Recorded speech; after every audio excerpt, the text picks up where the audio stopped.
অনেক সিনিয়ররা ডেকেছিল, অনেক সিনিয়ররা ডাকে। আর তোমাদের অফিসে এই হয়তো লাস্ট সেলিব্রেশন, এরপরে সেলিব্রেশন হবে না, কেন তোমরা একটু বেশি বাড়াবাড়ি করে থাকো।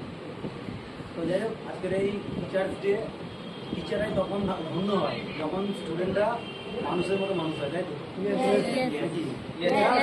টিচাররা তখনই ধন্য যখন মানে স্টুডেন্টরা মানুষের মতো মানুষ হয়।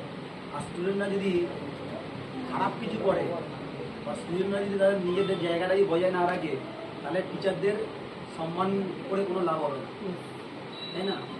তো আজকে আমরা সবাই এই জন্যই এই সেলিব্রেশন করি না, টিচার্স ডে কোনোদিন সেলিব্রেশন আমরা করিনি কোনোদিন।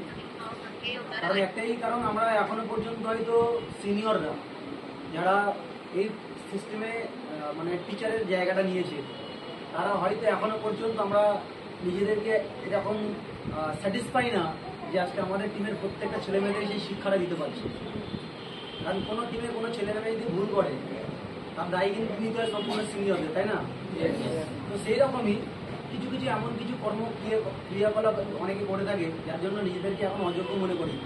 তবে ব্যাস, এবার আমি তোমাকে এটাই বলবো যে আজকে যেমন তোমরা সবাইকে আমাকে এই মানে ভালোবাসা দিলে, এই ভালোবাসাটা আমি তখনই মানে ফিল করবো যখন প্রত্যেকটা ছেলে নিজের জায়গাটাকে ধরে রাখতে পারে, নিজের পজিশনটাকে ধরে রাখতে পারে, নিজের এই স্মার্ট ভ্যালু সিস্টেমটাকে ধরে রাখতে পারে।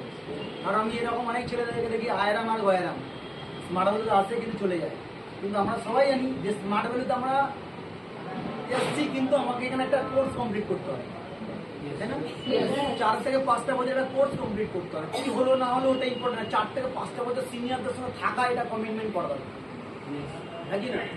টিচারদের আমাকে আজকে আমি মনে চেক করবো, হোয়াটসঅ্যাপ ফেসবুকে প্রচুর ছেলেমেয়েরা উইশ করে দেয়, কিন্তু আমি কারোকে রিপ্লাই